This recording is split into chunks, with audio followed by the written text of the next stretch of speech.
Сәлеметсіздер ме, құрметті ата-аналар.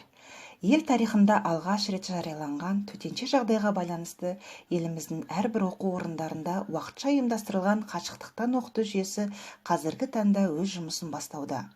Осы орайда ата-ана мен бала арасындағы байланыс пен жағымды қарым-қатынастың маңызы зор. Ендеше сіздерге психологиялық кеңестер ұсынамын. Ең алдымен өзіңіз және балаңыз үшін үйреншікті күн тәртібін сақтағаныңыз дұрыс. Ұйқы және ояну уақыты, сабақтың басталу уақыты, ұзақтығы, үзілістер. Күн тәртібінде кенеттен болған өзгерістер баланың бейімделу мүмкіндіктерінің айтарлықтай өзгеруіне әсер етуі және шамадан тыс шиеленіс пен стресске әкелуі мүмкін.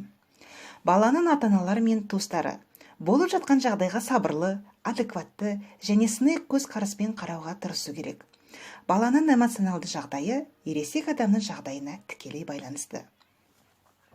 Балаларды қашықтықтан оқытуға ұйымдастыру бойынша мектептен алатын ұсыныстарды түсінуге тырысыңыз.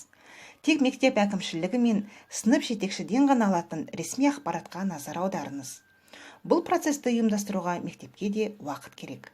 Қазіргі уақытта ата-аналарға да, мұғалімдерге де қашықтықтан оқытуға көмектесетін бір қатар ресурстар бар. Балаңызға мотиватор болыңыз. Мысалы, сіз балаңызға сұрақтар қойып, пікір таласқа қатыса аласыз. Содан кейін сабақ қызықты танымдық ойын сабаққа айналады. Бала үшін бұл мотивацияны жоғарылату мүмкіндігі, ал ата-аналар үшін балаларын жақсырақ білу және түсіну мүмкіндігі. Үйде болуға мәжбүр болған кезде сіз және сіздің балаңызға жақын әлеуметтік ортада байланыста болу өте маңызды. Алайда алынған ақпараттың жалпы ағынын жаңалықтар, әлеуметтік желілердегі ақпараттарды азайту қажет. Ағымдағы жаңалықтардан хабардар болу үшін жаңалықтардың бір көзін таңдап, оған күніне 1-2 рет көңіл бөлу жеткілікті.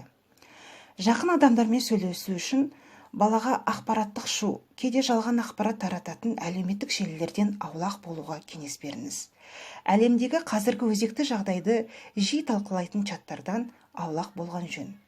Үйде отырып, бала сыныптастарымен, достарымен түрлі әлеуметтік желілер арқылы қарым-қатынасын жалғастыра алады.